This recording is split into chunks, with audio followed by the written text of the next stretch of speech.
is Kellie and your performance improvement expert. Before we start today, don't forget to subscribe and to tap on the notification bell, and you'll be updated with all of the strategies that I can share that will help your business grow. Hey there, so today I wanted to talk about trust within teams, and I think this is something that's huge because it often doesn't exist, or it exists kind of haphazardly, so to speak.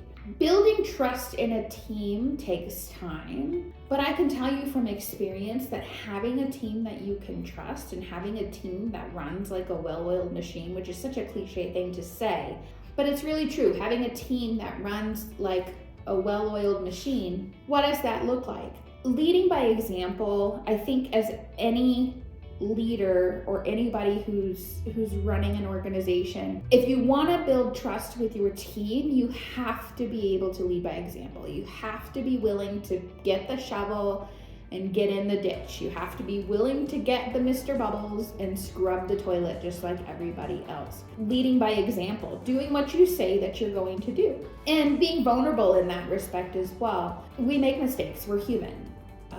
Being vulnerable in the sense, submitting, hey, you know what, I don't know everything, but I'm willing to learn. I made a mistake. This was my mistake. I own it. Those sorts of things help build that trust and that confidence within your team, as well as transparency and communicating openly. Transparency is not like oversharing or sharing things that you shouldn't share, or confidential things that other people have, information that other people have given you and things like that. Being transparent about, hey, as a team, this is why we're making this decision. This is why we're putting this person on this project over here. This is why we're doing this. And those sorts of things. Communication really is essential for building trust.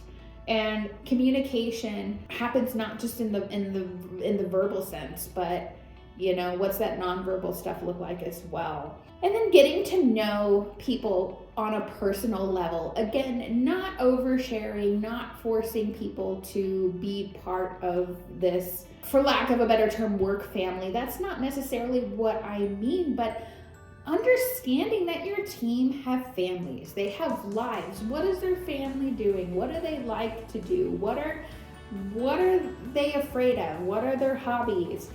What are their children's names? What are their pets' names? And showing that you have a vested interest in the things that are important to your team. Really, really important. That psychological safety aspect, being able to create an environment where people can share openly without repercussion. And psychological safety, if you want to read up a lot more about it, it's actually a term that was coined by Amy Edmondson, and she's a professor, and she wrote a book called Teaming, and it talks a lot about psychological safety and how that fosters good teamwork. And something like that is really important, being able to express, you know what, hey, I don't think this is going to work. Hey, I think we have a problem.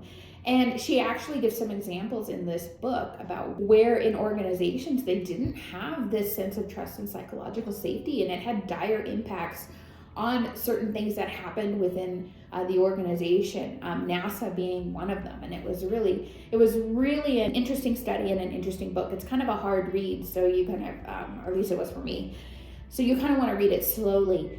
And some other things to building a trusting team: not placing blame, discouraging cliques. Hey, we're all on this team together. We are all on this boat, pushing towards the other end of the river together. So not placing blame on individuals, discouraging that clique-like behavior, and then bringing those trust issues to the forefront. So I would love to hear from you. Those of you that work with teams, what things have you done? How do you build trust within your team? And how do you really build that well-oiled machine? And what's important to you? I would love to hear from you. Share your thoughts with me. Thanks again for visiting my vlog today. Don't forget to subscribe, and I will see you soon.